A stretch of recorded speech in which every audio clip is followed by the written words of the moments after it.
Hoy nos acompaña un veterano de veteranos, un luchador social, inicialmente dirigente político, dirigente sindical.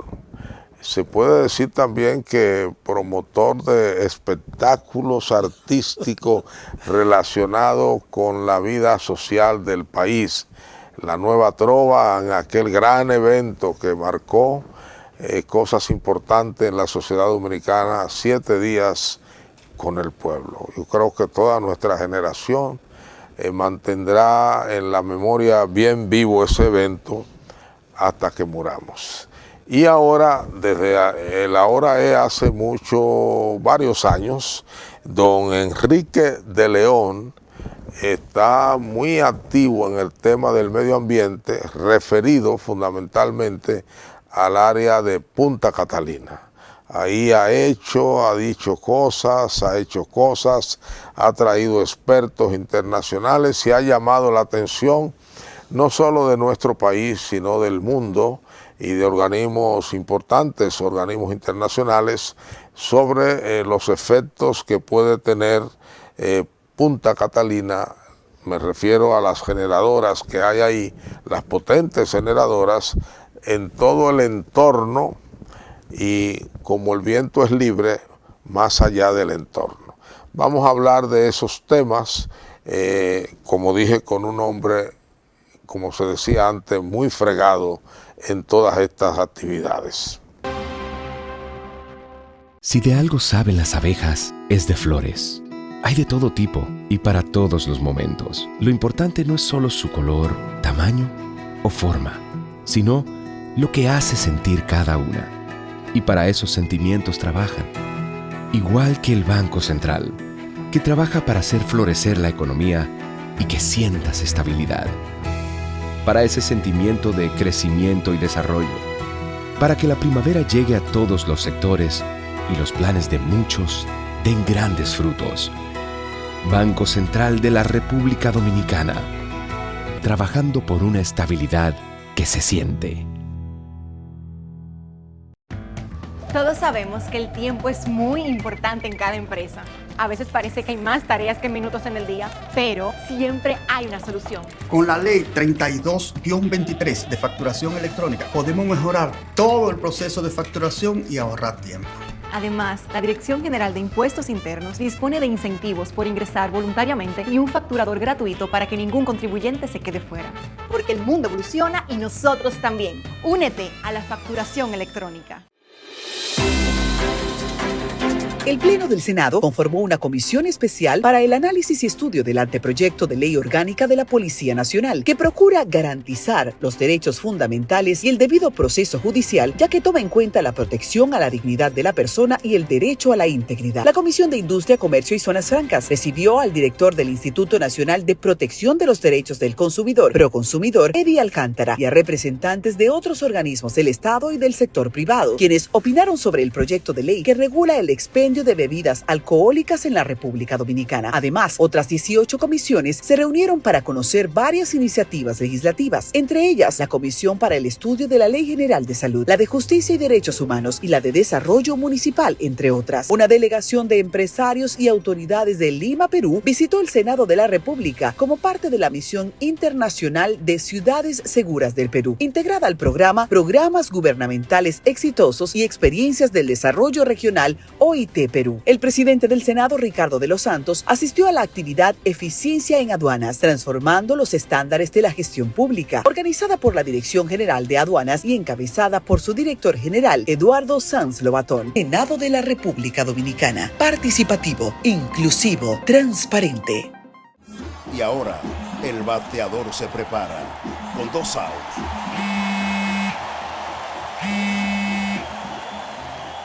Hola. Hola, me habla el señor González. Ajá. Le llamamos porque usted es un cliente preferencial y queremos ofrecerle nuestra tarjeta Gold, la cual tiene infinitos beneficios, entre ellos descuentos en supermercados, salones de belleza, farmacias y acumula puntos para viajes al extranjero, incluso a la luna. Hay mejores formas de evitar llamadas no deseadas a través de la aplicación de ProUsuario. Ahora puedes solicitar que te excluyan de los listados de marketing de las entidades financieras. Descarga la app en Google Play y App Store. Solo tiene que indicarme dónde le enviamos el plástico de su tarjeta. No me digas.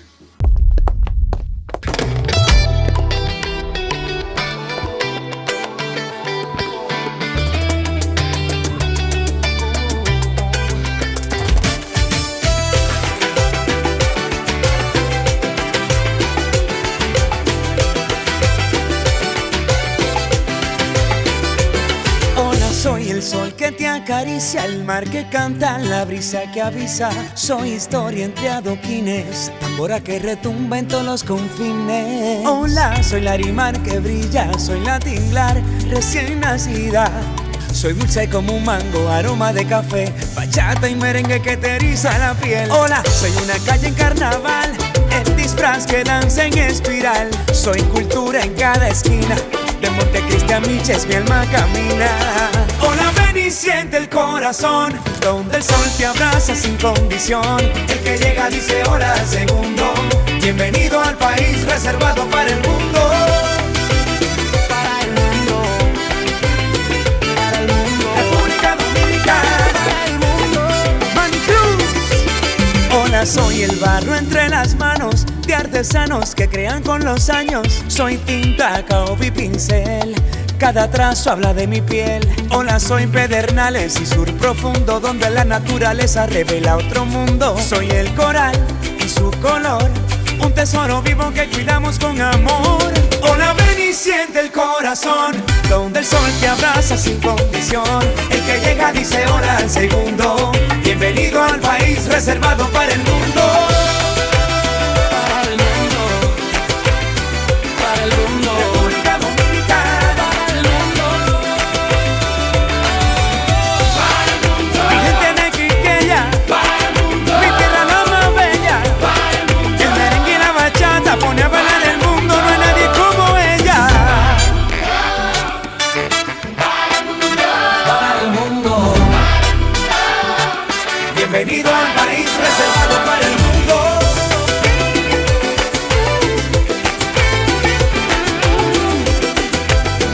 República Dominicana, reservada para el mundo. Banreservas, firme aliado del turismo dominicano. Bienvenidos al Paso a Paso para renovar tu cédula. Recuerda, desde este 12 de abril iniciamos la entrega de la nueva cédula, la cual recibirás en el mes de tu cumpleaños. Para tenerla, solo debes completar unos simples pasos. Llegas al centro de cedulación y te recibe el coordinador del centro, quien te solicita tu cédula física para validar tu identidad. Posteriormente, se genera un turno único para el proceso. Luego te solicitan la cédula física para iniciar la solicitud y aportas un número telefónico de contacto.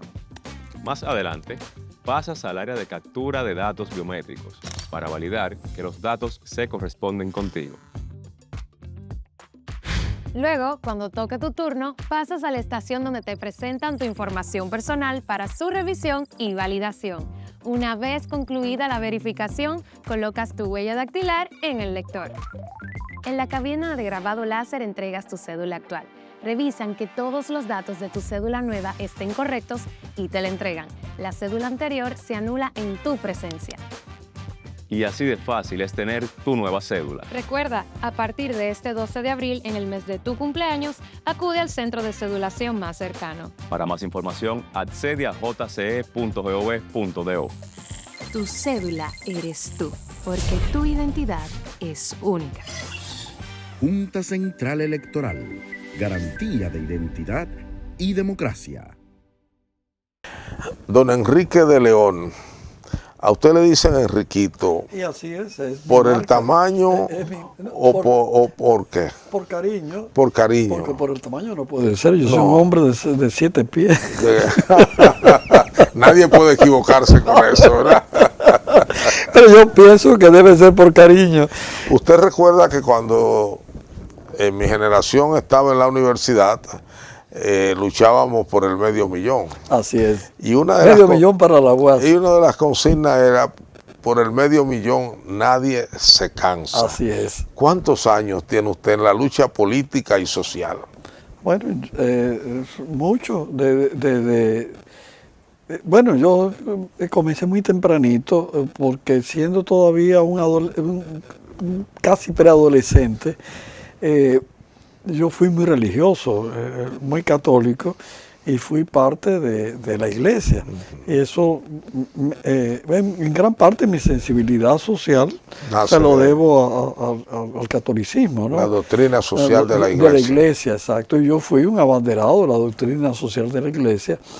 Y fui, por tanto, fundador y uno de los principales dirigentes de la Juventud Revolucionaria Cristiana, cuando llegó el Partido Social Cristiano. Exacto. Cuando Alfonso y Josefina. Exacto. Eso, inmediatamente después del ajusticiamiento de Trujillo. Inmediatamente. Quiere decir que en el 61, después de la muerte de Trujillo, guiado por el padre Marcial Silva, que tenía su parroquia, su parroquia era San Miguel. Exacto. Ahí antitrujillistas y social cristianos nos reuníamos bajo los auspicios del padre Marcial Silva, que ya murió. Sí, ya murió.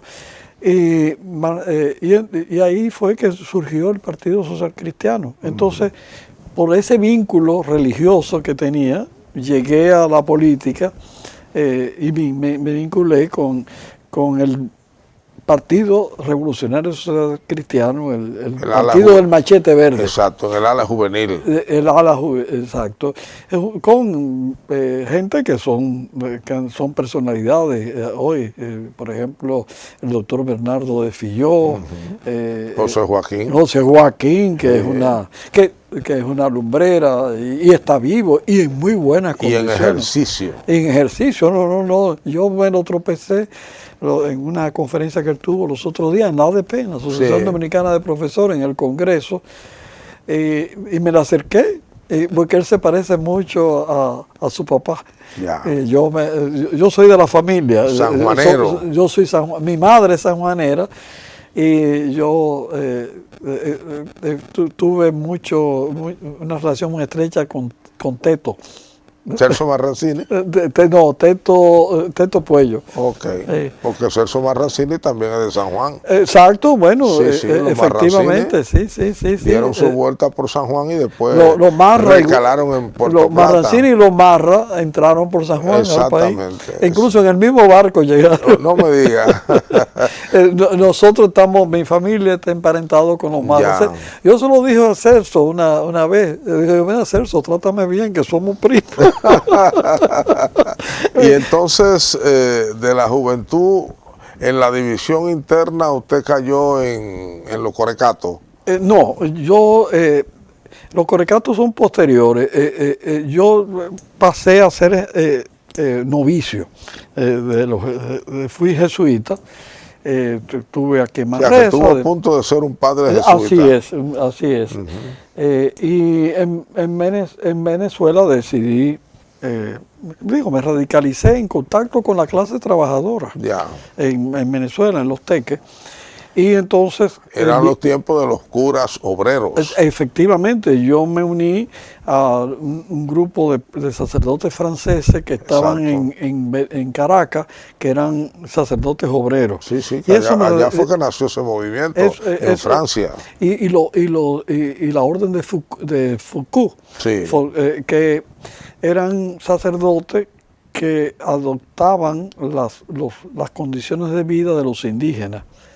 Eso me impactó. Yo era un muchacho muy joven, me impactó y además muy religioso. Todavía hoy impacta, ¿no? Consagrar una vida a vivir en ese nivel, sobre todo personas muy preparadas intelectualmente. No, y porque ellos tenían el interés de evangelizar sin colonizar. Correcto. Sin llevar a la civilización, sino respetar el nivel cultural.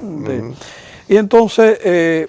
cuando yo regreso al país de Venezuela, yo salgo de la Compañía de Jesús, ya siendo estudiante de la Madre y Maestra, en parte porque el ambiente de Madre y Maestra era muy clasista, de gente... En esa época. Sí, muy...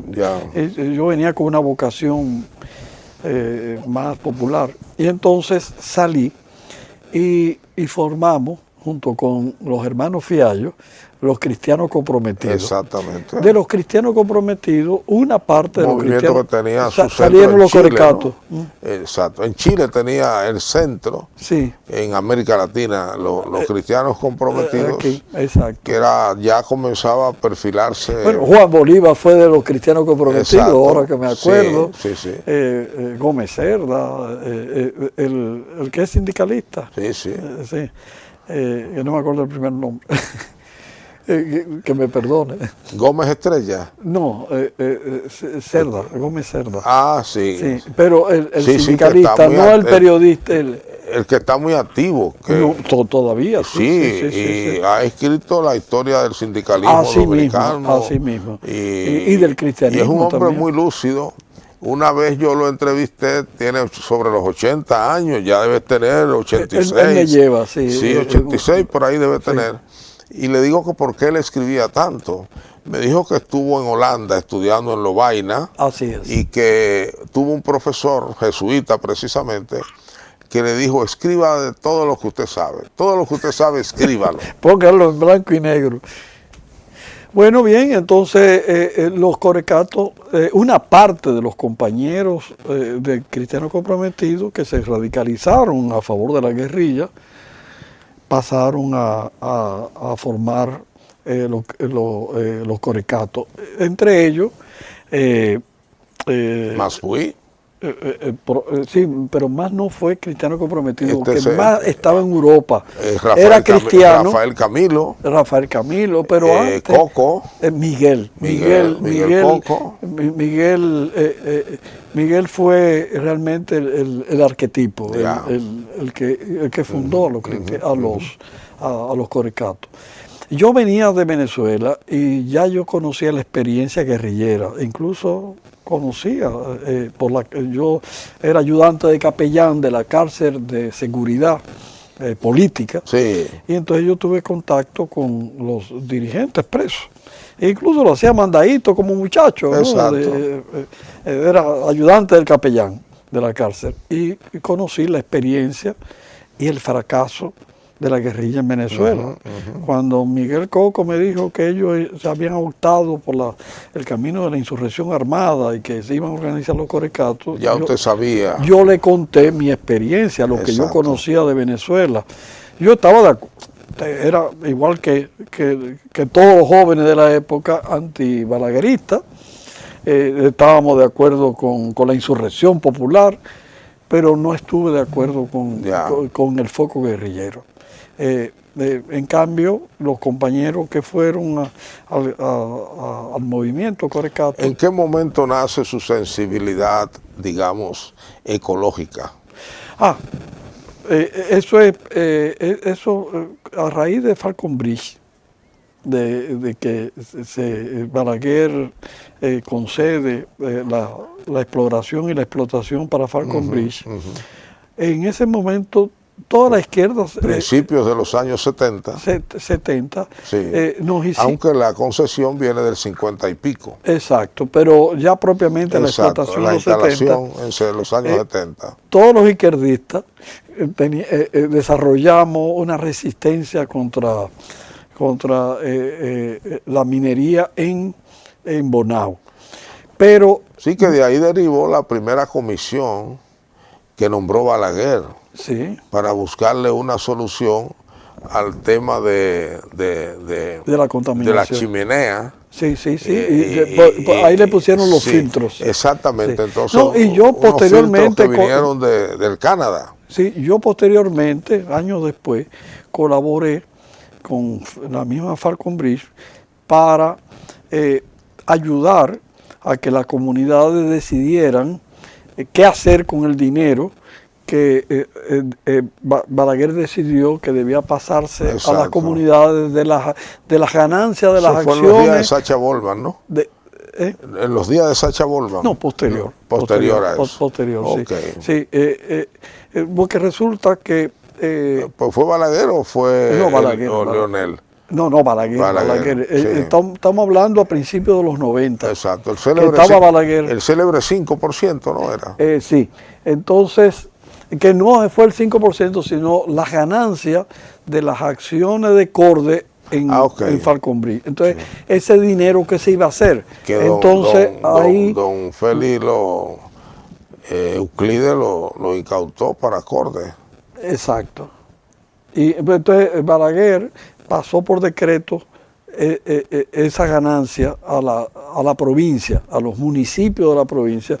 Entonces la empresa Falconbridge me contrató para que ayudara a las comunidades a decidir en qué se iba a gastar ese dinero, y de ahí surgió el presupuesto participativo. Y yo entonces, como Gómez Cerda, escribí de lo que sabía, hice un libro que se llama, de esa experiencia, una sistematización que creo que, recuerdo que se llama Las comunidades saben qué quieren. Exacto. Y de ahí surgió posteriormente el presupuesto participativo. Eso me recuerda al padre Cela, que siempre hacía esa observación.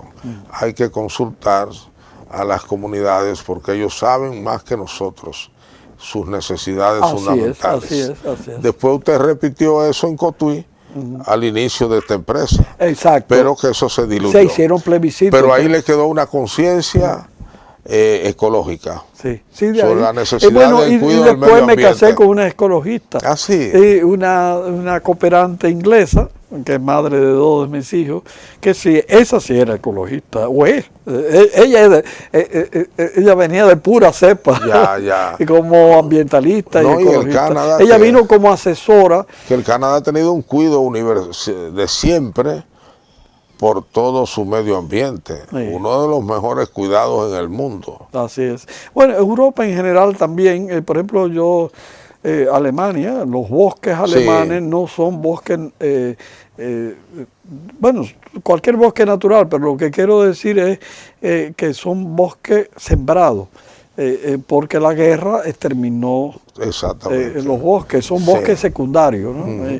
Pero es una preciosidad, Ya. Lo hicieron muy planificada.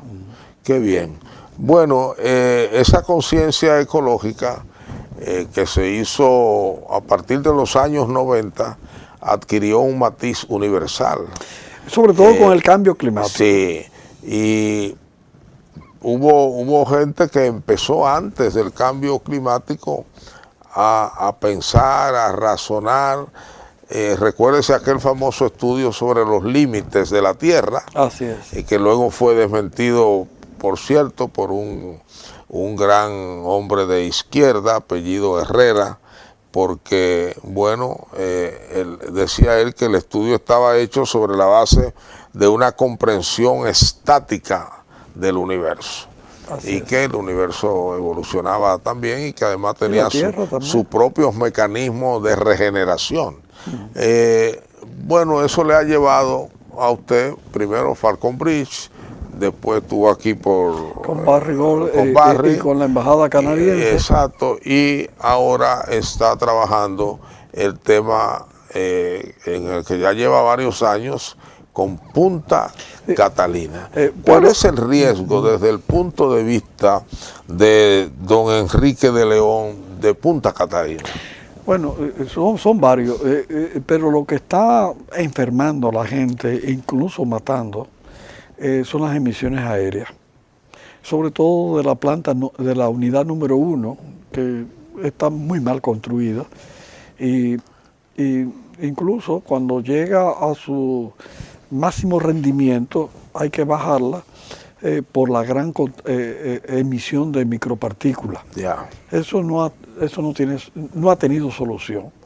A pesar... ¿Le han buscado solución? Sí, incluso... lo cual quiere decir que han admitido la existencia de ese problema. No, ha habido esfuerzos. Incluso la gerencia, Marancini, con quien hemos peleado muchísimo, ha hecho esfuerzos especiales por controlar las emisiones, porque Marancini es consciente de los daños de esa emisión.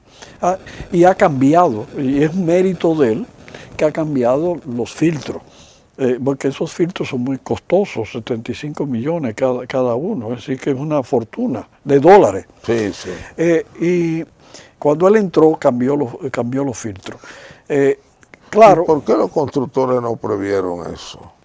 Sí, el problema es que son 75 millones de dólares y no quieren sacarlo, a pesar de los beneficios. Pero yo digo inicialmente, en el costo de la construcción. Sí. ¿Por qué no previeron eso? Nosotros negociamos con los bancos, es decir, el movimiento ambiental, negociamos con el pool de bancos que estaba financiando a Punta Catalina, y ellos impusieron el sistema AQSC, que es el sistema que retiene las micropartículas, muy eficiente, de última generación. Es decir, Punta Catalina cuenta con ese sistema, que a pesar de ser una planta atrasada, es decir, porque es de una tecnología subcrítica, sin embargo, los filtros son de última generación, pero son muy costosos.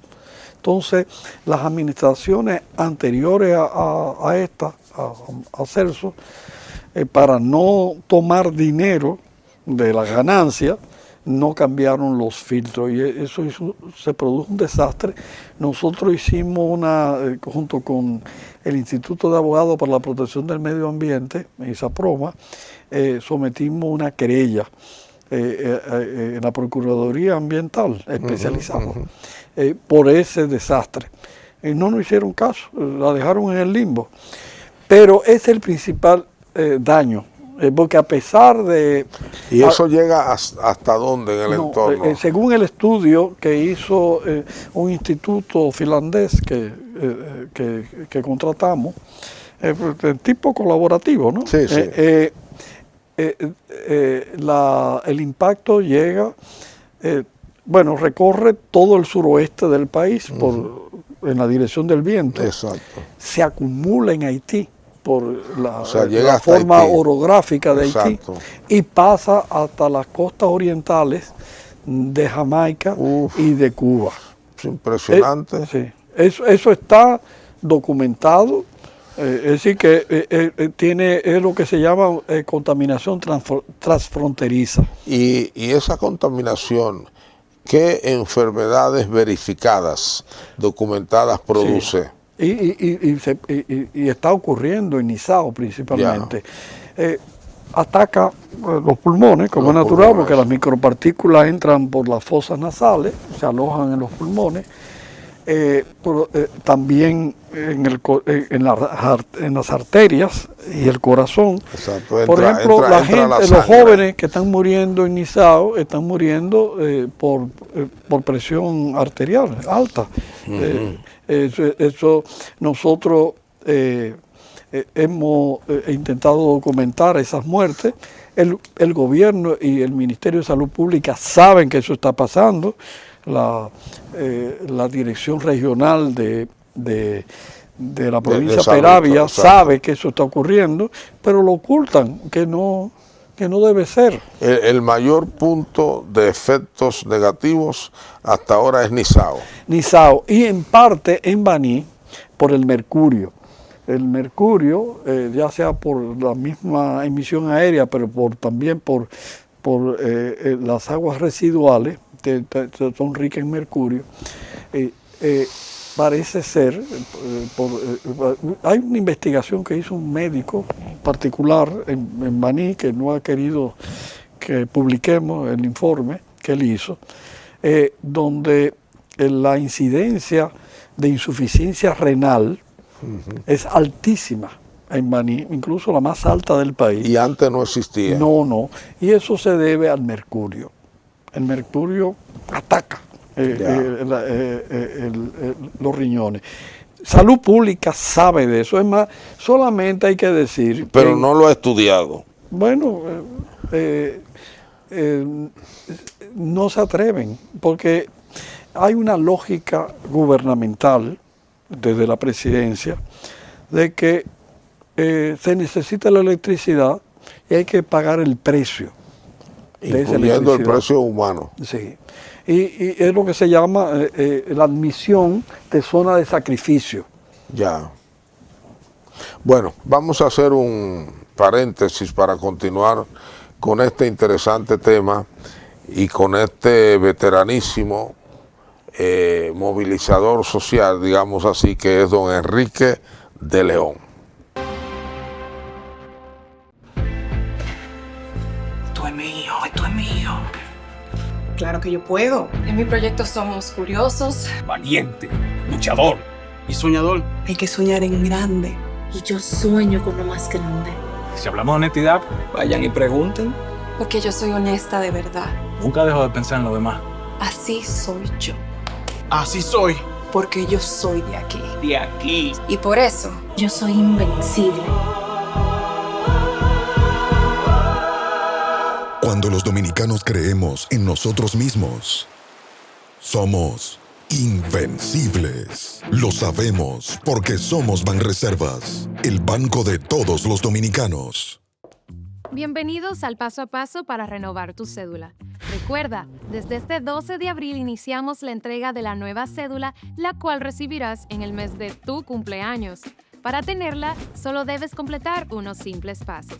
Llegas al centro de cedulación y te recibe el coordinador del centro, quien te solicita tu cédula física para validar tu identidad.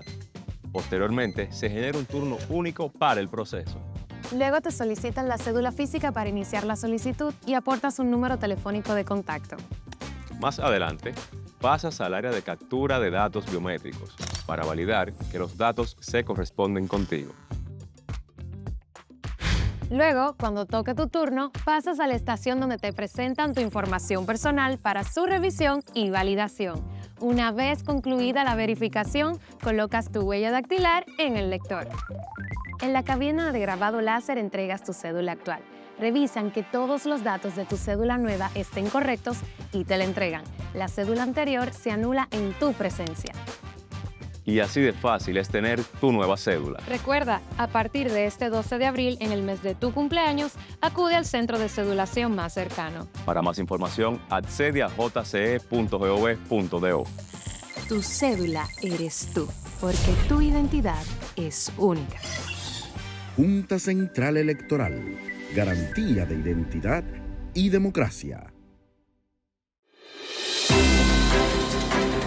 El Pleno del Senado conformó una comisión especial para el análisis y estudio del anteproyecto de ley orgánica de la Policía Nacional, que procura garantizar los derechos fundamentales y el debido proceso judicial, ya que toma en cuenta la protección a la dignidad de la persona y el derecho a la integridad. La Comisión de Industria, Comercio y Zonas Francas recibió al director del Instituto Nacional de Protección de los Derechos del Consumidor, Proconsumidor, Eddie Alcántara, y a representantes de otros organismos del Estado y del sector privado, quienes opinaron sobre el proyecto de ley que regula el expendio de bebidas alcohólicas en la República Dominicana. Además, otras 18 comisiones se reunieron para conocer varias iniciativas legislativas, entre ellas la Comisión para el Estudio de la Ley General de Salud, la de Justicia y Derechos Humanos y la de Desarrollo Municipal, entre otras. Una delegación de empresarios y autoridades de Lima, Perú, visitó el Senado de la República como parte de la Misión Internacional de Ciudades Seguras del Perú, integrada al programa Programas Gubernamentales Exitosos y Experiencias del Desarrollo Regional, OIT Perú. El presidente del Senado, Ricardo de los Santos, asistió a la actividad Eficiencia en Aduanas, transformando los estándares de la gestión pública, organizada por la Dirección General de Aduanas y encabezada por su director general, Eduardo Sanz Lobatón. Senado de la República Dominicana. Participativo, inclusivo, transparente.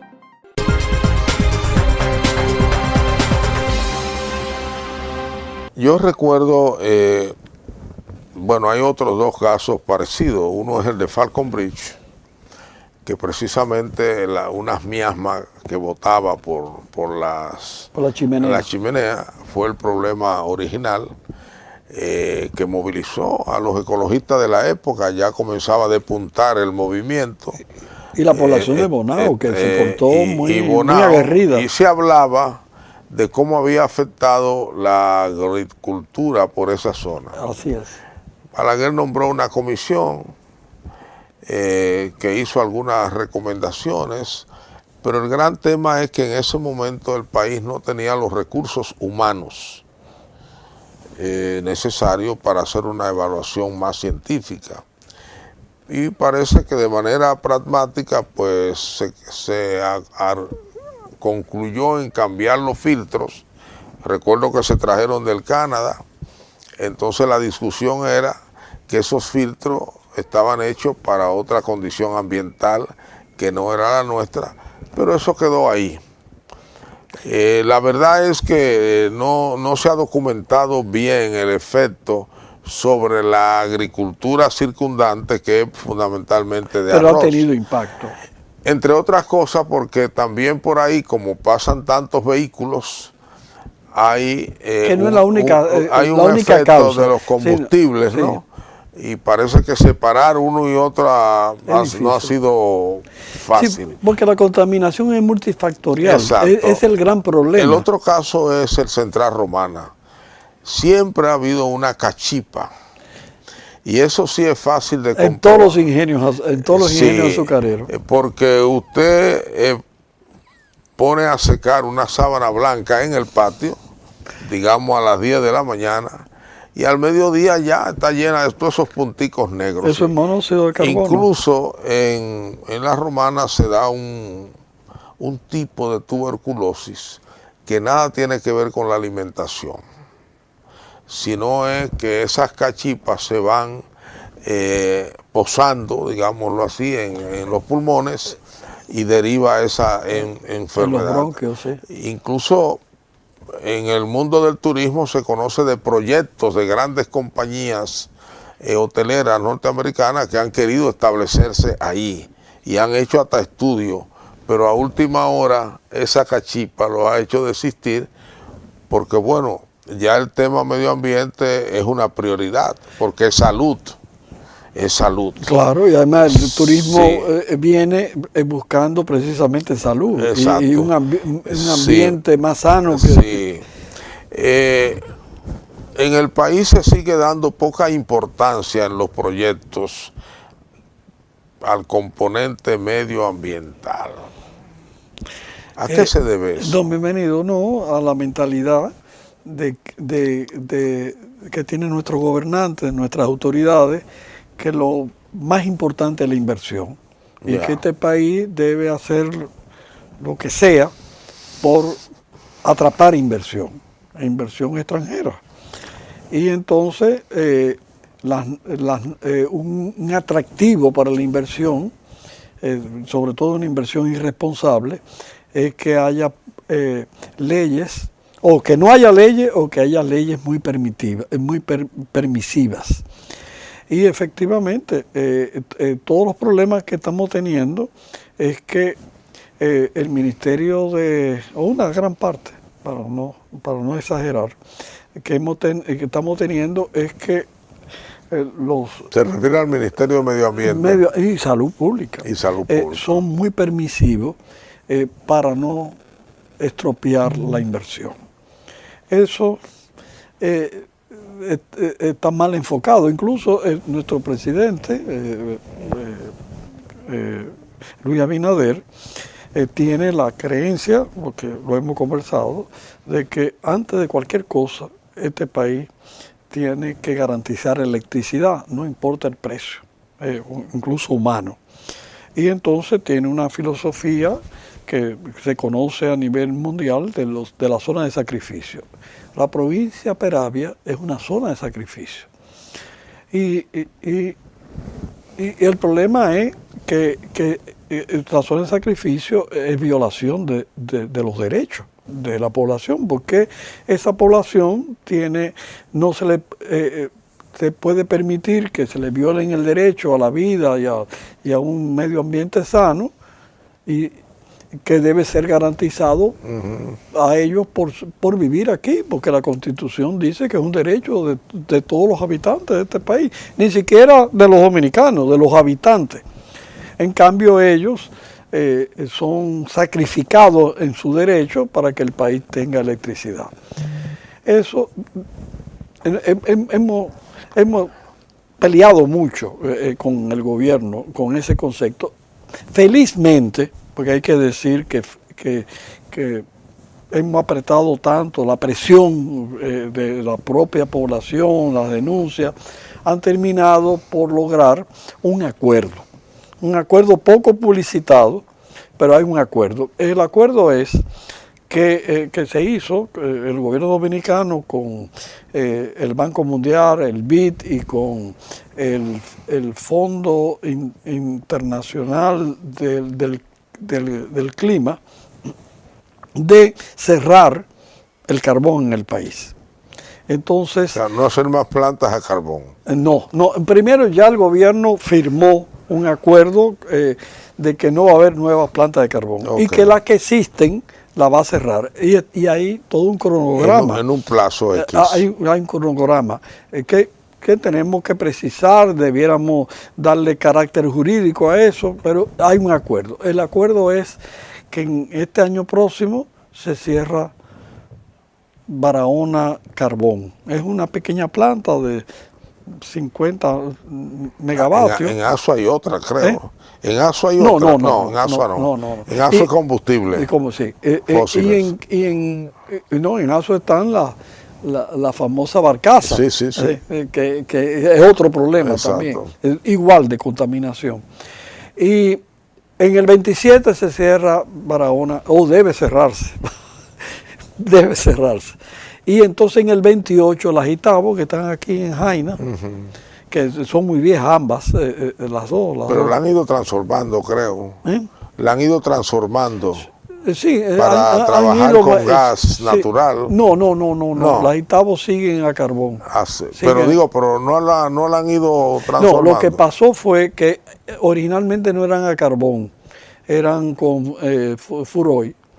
Y entonces la pasaron a carbón, porque el carbón era mucho más barato. Quedado. Sigue en carbón. Y entonces esa debe cerrarse en el 28. Y en la década del 30, a partir del inicio de la década, cerrarían gradualmente una unidad y después otra a Punta Catalina. Okay. Ese es el acuerdo. Firmado. El caso, cuando se habla de cerrar, de transformar. No.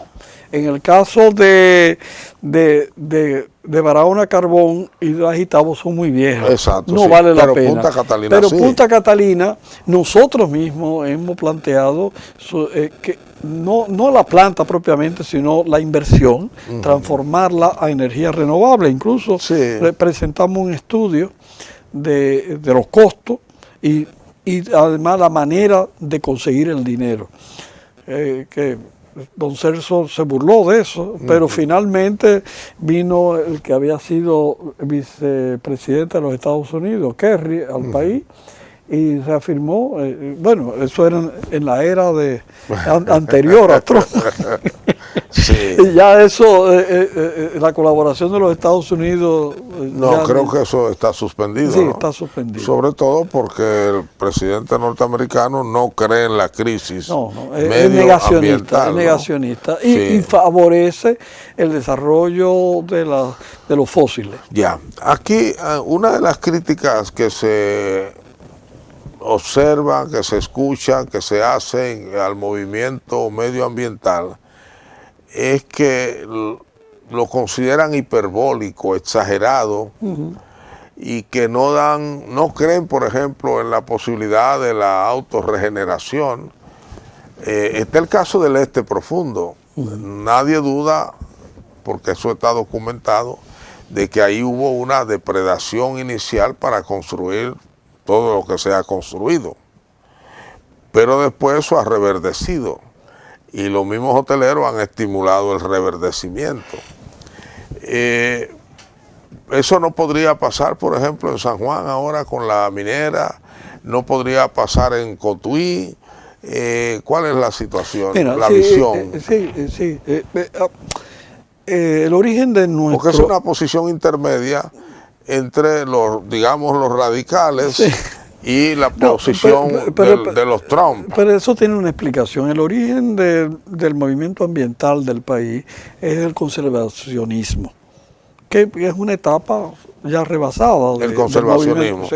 Es decir, originalmente lo que somos hoy ambientalistas, nuestra principal preocupación era conservar la naturaleza tal como es ella.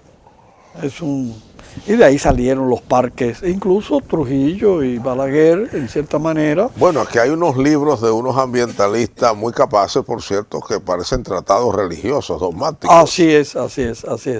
Y de hecho... como una especie de pan... de todo es Dios. Exacto, que la naturaleza es Dios. Es la divinidad. Pero bien, y eso ha quedado en la herencia genética nuestra, es verdad. Lo primero que hacemos, por ejemplo, ahora mismo, nosotros estamos en una campaña de proteger perdone la redundancia, las áreas protegidas, porque están en el foco de los inversionistas. Sobre todo las cuencas de los ríos. Sí, la cuenca de los ríos, pero también las zonas de amortiguamiento, que son una extensión de los parques. Bien, pero lo de San Juan, yo conozco bien el tipo de inversión que se quiere hacer ahí, la mina de galería.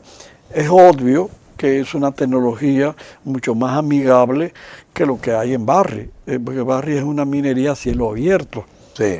Esto no es cielo abierto. Correcto. El problema, bienvenido ahí, es que están muy cerca de acuíferos, de fuentes de agua, de nacimiento de fuentes de agua, y muy cerquita de la presa. Exacto. Entonces, el lugar, los riesgos de filtración, de la locación son que incluso ellos no niegan, ellos aceptan, los mineros aceptan que existe el riesgo y han dicho que, solo que prometen que van a hacer todas las medidas necesarias, pero la ley y el país no puede aceptar esos riesgos, porque el agua ahí es imprescindible para toda una economía que ya existe, que el gran drama es que los expertos dicen, los expertos mineros, que eso es todo un corredor aurífero hasta Haití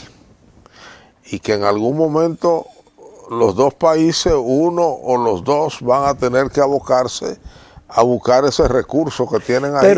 Pero tenemos el país, la nación dominicana, tiene que tomar, eso ya lo planteó el PNUD hace ya unos años, es que tenemos que tomar la decisión. Una política. Sí. Si queremos ser minero o no. Bueno, no somos un país minero. Sí, pero nosotros somos una isla que no es muy grande tampoco, y una isla dividida entre dos países. Entonces, nosotros tenemos muchas otras fuentes de riqueza que no es la minería y que es más amigable a nuestra plataforma. Nosotros tenemos una plataforma insular que es muy sensible, y la minería, no importa la tecnología que usted use y las buenas intenciones que usted tenga, es muy impactante. Sí, cómo no. Muy eso impactante. Es entonces, una realidad. El país tiene que tomar una decisión. Claro, pero el oro... Es difícil cerrarse a explotar una riqueza que está ahí. Bien, quizá lo saludable sería poner parámetros muy concretos. Dónde sí, dónde no, y dónde sí, en qué condiciones. Bueno, uno de los sitios donde no, cerrado, es San Juan. Sí, porque es agua. Exacto. Es decir, no puede haber minería donde hay una fuente de agua considerable, ¿no? Sí. No puede haberlo. Y también hay que eliminar la minería a cielo abierto. Eso es depredador. Bueno, vaya barrio. Son toneladas de movimiento de tierra que además tiene un impacto atmosférico terrible. Y la otra es limitar o eliminar la minería en las dos cordilleras, la septentrional y la nuestra, aquí, la central, porque son las fuentes de agua. Es decir que habría que ver dónde se puede hacer o permitir la minería metálica. Esa discusión con vista a definir una política ¿está sobre la mesa o simplemente en este momento son discursos? No, desde hace años por el mismo PNUD, de las Naciones Unidas, Sí, a raíz de la cementera. De la cementera en los Haití, Sí. planteó, este país tiene que tomar una decisión. O quiere ser minero o no, y si va a aceptar la minería, poner los parámetros que pueda ser compatible con la plataforma insular. Porque nosotros no somos un continente. Por ejemplo, la ceniza de Punta Catalina. No habría problema si fuéramos un continente con la ceniza. Es un país inmenso, hay un desierto que no tiene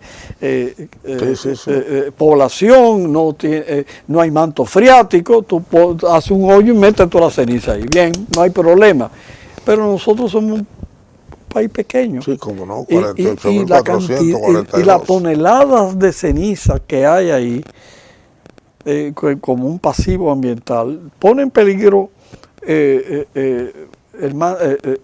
los recursos acuíferos, pero también la atmósfera y la agricultura. Mi pregunta busca establecer si ya están sentados Medio Ambiente, Salud Pública, el Ministerio de Minería, con los ambientalistas y pienso que expertos internacionales para comenzar primero un diagnóstico y después qué medidas se recomiendan o si nos cerramos totalmente a la minería o qué.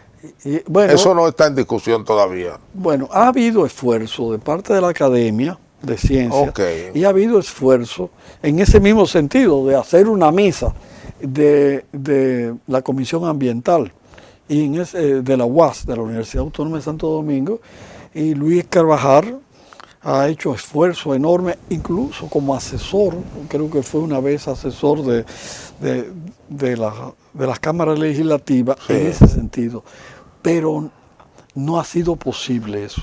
No ha sido, en parte... ¿Hay algún país donde eso se ha hecho? Sí, cómo no. ¿En América Latina?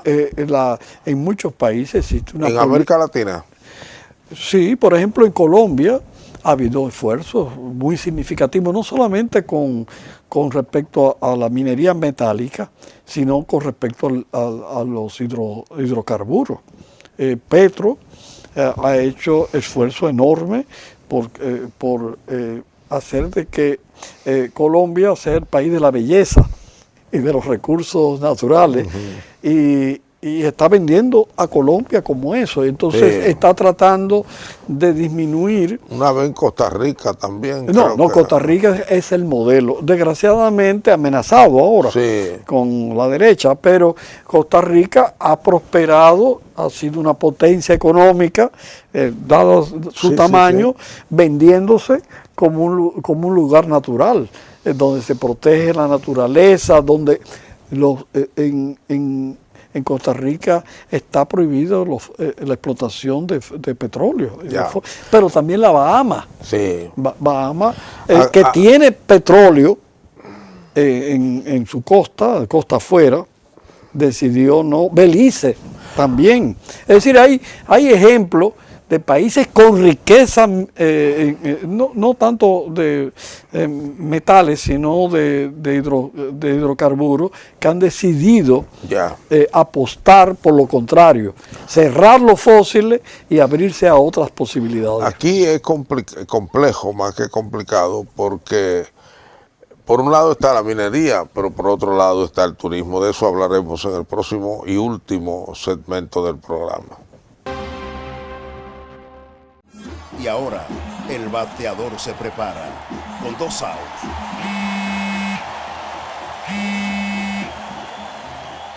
Hola. Hola, me habla el señor González. Ajá. Le llamamos porque usted es un cliente preferencial y queremos ofrecerle nuestra tarjeta Col, la cual tiene infinitos beneficios, entre ellos descuentos en supermercados, salones de belleza, farmacias y acumula puntos para viajes al extranjero, incluso a la luna. Hay mejores formas de evitar llamadas no deseadas. A través de la aplicación de ProUsuario, ahora puedes solicitar que te excluyan de los listados de marketing de las entidades financieras. Descarga la app en Google Play y App Store.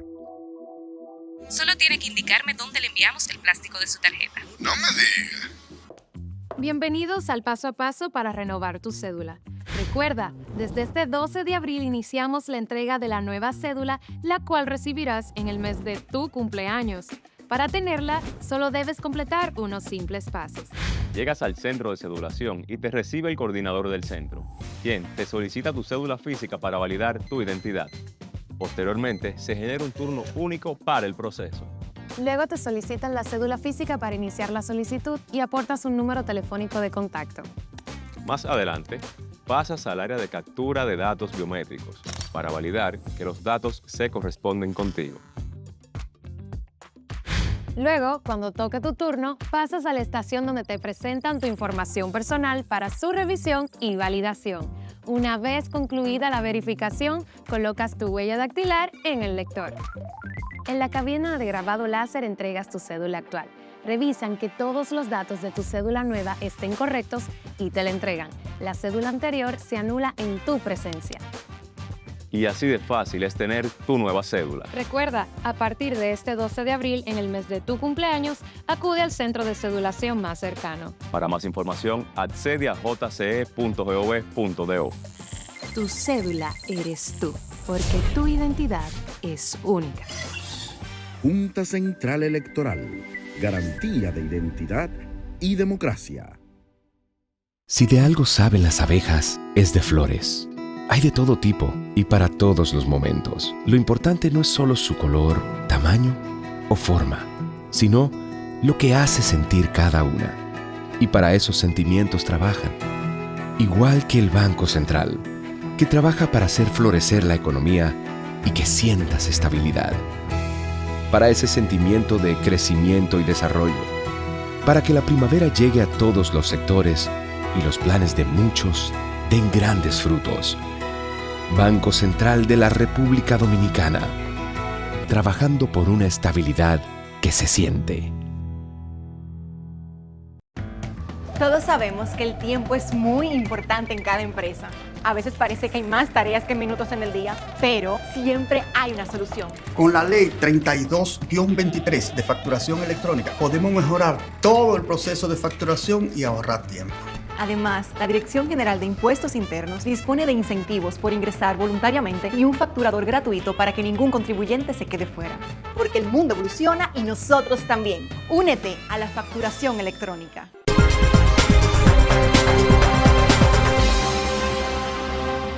Bueno, un poco contrariando lo que habíamos prometido, quisiera volver a Punta Catalina para no dejar un cabo importante suelto. ¿En qué momento se está? ¿Hay decisiones tomadas? ¿La lucha continuará? ¿La documentación de las enfermedades continuará?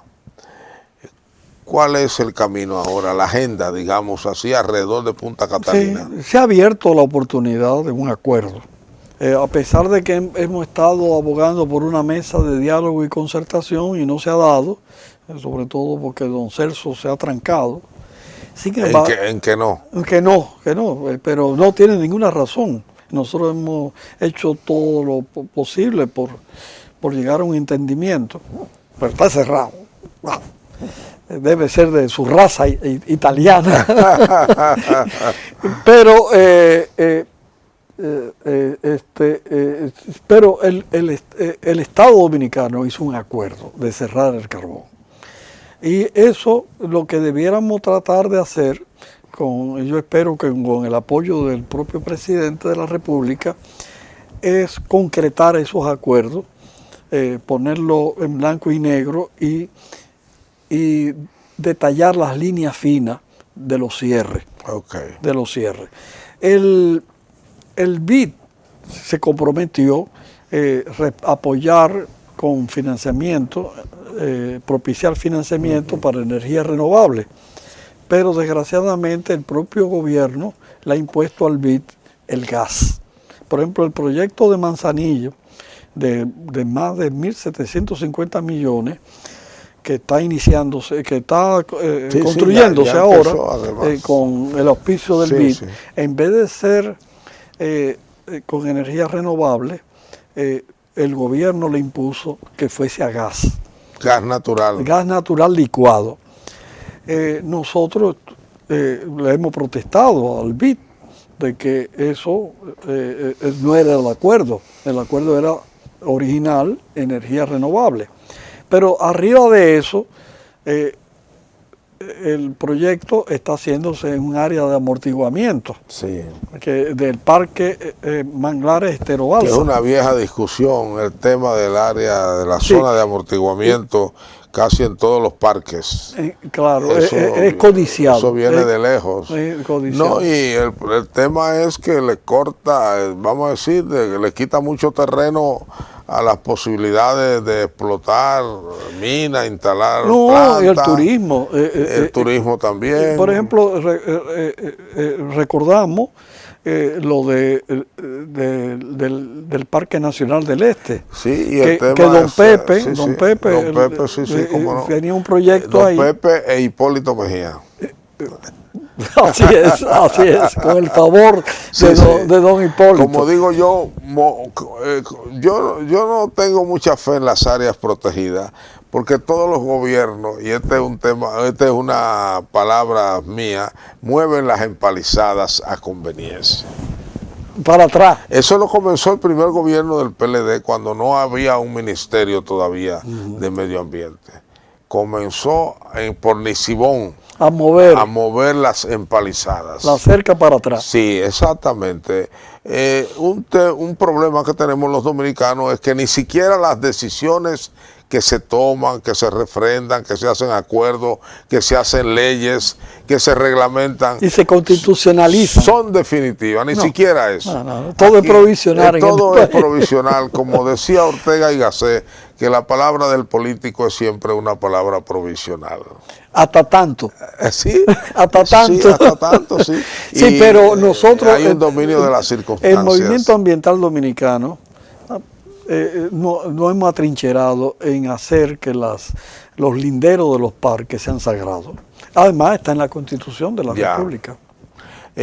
Bueno, yo creo que van a triunfar en la medida en que haya alguna dosis de pragmatismo, porque el turismo golpea también el medio ambiente. Pero podría ser beneficioso al medio ambiente. Y ya somos un país turístico.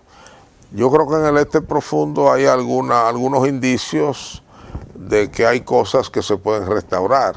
Después hay que ver, por ejemplo, el caso de Falcon Bridge, habría que medir bien esos efectos negativos para ver hasta dónde los planteamientos originales eran ciertos o no. No sé si hay que hacer lo mismo o ya están muy evidentes los efectos ahí en Punta Catalina. No, aquí en Cotuí. No, en Cotuí sí. Bueno, el caso de Punta Catalina es mucho más complicado porque se trata de una zona muy fértil y que por consiguiente depende mucho del agua. Yo creo que tarde o temprano los gobiernos van a permitir esa explotación, porque no hay una prohibición total. Sí, pero eso sería un suicidio.